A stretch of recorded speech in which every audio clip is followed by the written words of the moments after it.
Halo semua, kalau Anda pendiri startup atau mungkin karyawan awal, pasti sering banget kan ya mimpi soal exit. Biasanya yang kepikiran itu IPO atau akuisisi gitu. Iya, itu jalur yang paling sering disebut-sebut. Tapi nih ada satu jalur lagi yang mungkin agak kurang dibahas tapi sebenarnya penting banget. Penjualan sekunder atau secondary sale. Kenapa sih ini penting buat Anda pahami? Nah, ini pas banget. Diskusi kita kali ini memang mau fokus ke situ. Kita mau coba kupas soal valuasi ya di penjualan sekunder ini. Sumber kita dari buku Startup Myths and Models. Oke. Misi utamanya sih gini, kita mau bongkar bedanya nilai saham biasa yang mungkin Anda pegang sama saham preferen punya investor. Biar ya nggak salah ngitung kekayaan di atas kertas lah. Penting banget itu. Seringkali kan kita dengar valuasi sekian miliar dolar, tapi apa artinya buat kita pribadi ya? Betul. Banyak yang mikir exit itu ya cuma dua, jual perusahaan atau IPO. Tapi buku ini ngasih perspektif lain. Gimana itu? IPO itu sebenarnya lebih kayak event pendanaan loh, bukan exit murni. Dan jujur aja, jarang banget kejadiannya. Iya juga ya.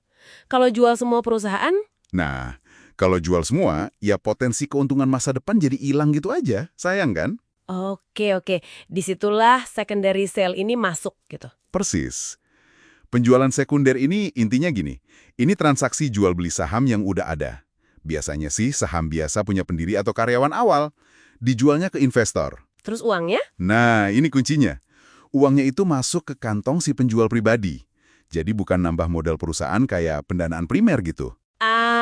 Oke. Jadi beda ya sama waktu perusahaan dapat suntikan dana. Itu kan uangnya masuk kas perusahaan. Betul sekali. Makanya disebut sekunder. Dulu kayaknya nggak seramai sekarang ya opsi ini. Apa sih yang bikin jadi populer belakangan ini? Ada beberapa hal. Buku itu nyebut, pertama, jarangnya IPO setelah krisis 2008. Terus ada tren unicorn yang milih buat tetap jadi perusahaan swasta lebih lama. Jadi nggak buru-buru IPO ya? Iya. Dan yang paling penting mungkin, ya kebutuhan likuiditas. Pendiri, karyawan awal, mereka kan udah kerja keras bertahun-tahun. Sahamnya ada, tapi belum bisa jadi uang tunai. Nah, secondary ini jadi jalan keluar. Masuk akal banget sih itu. Terus, siapa biasanya mau beli saham-saham sekunder ini? Macam-macam sih. Bisa investor yang emang udah ada di perusahaan itu, atau investor baru pas ada putaran pendanaan baru. Mereka kan biasanya udah due diligence juga. Selain mereka. Ada juga dana investasi yang emang fokusnya di pasar sekunder. Contohnya, disebut tuh industry ventures. Terus, kalau startupnya udah tahap lanjut banget, kadang hedge funds atau mutual funds juga tertarik masuk. Oke, jadi pasarnya ada ya ternyata. Nah ini nih pertanyaan intinya. Berapa nilainya? Disinilah kita masuk ke poin krusial dari buku Startup Myths and Models ini ya. Khususnya yang dibahas di model Startup #9.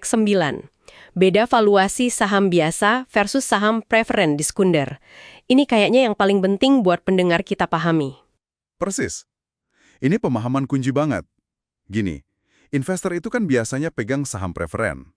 Nah, saham ini tuh punya kekuatan lebih. Kekuatan gimana tuh? Salah satunya yang paling umum itu preferensi likuidasi. Artinya, gini, karena mereka naruh modal gede di awal dan nanggung risiko finansial lebih dulu, pas exit nanti, mereka dapat uangnya kembali duluan. Seringkali malah plus kelipatan investasinya.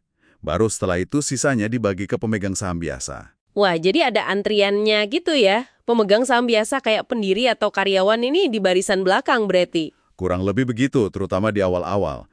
Konsekuensinya apa? Nilai saham biasa Anda itu secara signifikan lebih rendah daripada saham preferen. Apalagi di fase awal startup kayak seed, seri A, seri B gitu. Jauh bedanya? Bisa jadi jauh. Kesenjangan nilainya ini baru mulai mengecil kalau perusahaannya udah matang banget.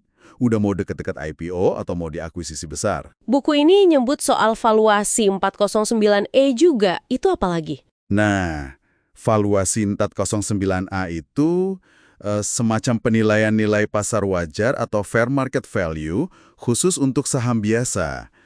Biasanya dibutuhin buat urusan pajak atau kalau perusahaan ngasih opsi saham ke karyawan. Dan nilainya? Angka 409A ini seringkali Jauh di bawah harga saham preferen yang dibayar investor pas pendanaan terakhir.